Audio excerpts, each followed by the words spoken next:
இரட்சகராகிய இயேசு கிறிஸ்துவின் நாமத்தினாலே உங்களுக்கு என்னோட அன்பின் வாழ்த்துக்கள். இன்றைய நாளின் தியானத்துக்காக தேர்ந்து கொள்ளப்பட்ட வேத வசனம் என்னாகமத்தின் புஸ்தகம் 22வது அதிகாரம் 19வது வசனம். ஆகிலும் கர்த்தர் இனிமேல் எனக்கு என்ன சொல்லுவார் என்பதை நான் அறியும்படிக்கு நீங்களும் இந்த ராத்திரி இங்கே தங்கி இருங்கள் என்று பிலேயாம் பாலாக் அனுப்பின மனிதரிடம் சொன்னான். இஸ்ரவேல் ஜனங்கள் மோவாபின் சமனான வெளியிலே பாளையம் இறங்கி இருக்கும்போது மோவாபின் ராஜாவாகிய சிப்போரின் குமாரன் பாலாக் கேள்விப்பட்டு பேயோரின் குமாரனாகிய பிலேயாமை இஸ்ரவேல் ஜனங்களை சபிப்பதற்காக மோவாபின் மூப்பரையும் மீதியானேரின் மூப்பரையும் குறி சொல்வதற்குரிய கூலியை கொடுத்து அழைத்து வர அனுப்பினான். பிலேயாம் ஒரு புறஜாதியான ஞான திருஷ்டிக்காரன். இஸ்ரவேல் ஜனங்களை சபிக்காதபடி தேவன் அவனை தடுத்தார்.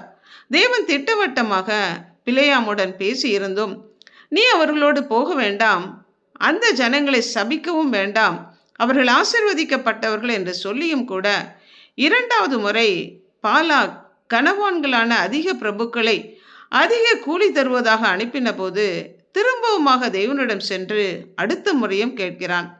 இந்த முறை தேவன் அவனை போகச் சொல்லி அவனுக்கு எதிராளியாக வந்தார். உன் வழி எனக்கு மாறுபாடாக இருக்கிறது, நான் உனக்கு எதிராளியாக புறப்பட்டு வந்தேன் என்று தேவன் சொன்னார். இந்த பிலேயாம் அநீதியின் கூலியை பெற விரும்பினவன், கூலிக்காக வஞ்சகம் செய்தவன். அவன் செய்தது சின் ஆஃப் வில்ஃபுல்னஸ், தவறு என்று தெரிந்தும் கூட விருப்பத்தோடே அந்த தவறை செய்தவன். தேவன் ஆசீர்வதித்த ஜனங்களை சபிக்க விரும்பி முயற்சி செய்தவன். தன்னுடைய அக்கிரமத்து நிமித்தம் கடிந்து கொள்ளப்பட்டவன். பேசாத மிருகம் மனிதர் பேச்சை பேசி தீர்க்கதரிசியாய் இருந்த இந்த பிலேயாமின் மதிக்கேட்டை தடுத்தது. இருந்த போதிலும் தவறான ஆலோசனைகளை பாலாக்கிற்கு கொடுத்து இஸ்ரவேல் மக்களை வழிவிலகி போக காரணமாய் இருந்தவன்.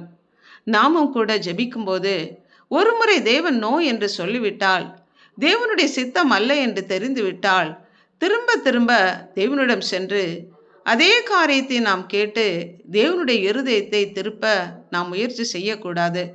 நம்முடைய இஷ்டத்துக்கு தேவனுடைய இருதயத்தை திருப்ப நாம் முயற்சி செய்யாதபடி தேவனுடைய சித்தம் எது என்று அறிந்து அவருடைய சித்தத்திற்கு நம்மை நாமே அர்ப்பணித்து வாழ வேண்டியது அவசியம்.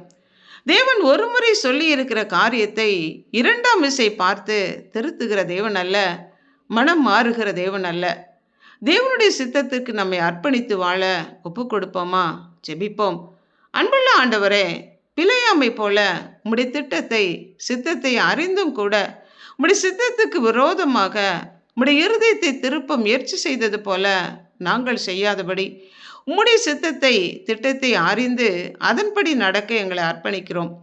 எங்களுடைய வழிகள் உமக்கு மாறுபாடாக இராதபடி, நீர் எங்களுக்கு எதிராக செயல்படாதபடிக்கு உம்முடைய வார்த்தைக்கு கீழ்ப்படிந்து நடக்கவும் உம்முடைய திட்டத்தோடு இணைந்து செயல்படவும் எங்களை உம்முடைய கரங்களில் அர்ப்பணிக்கிறோம்.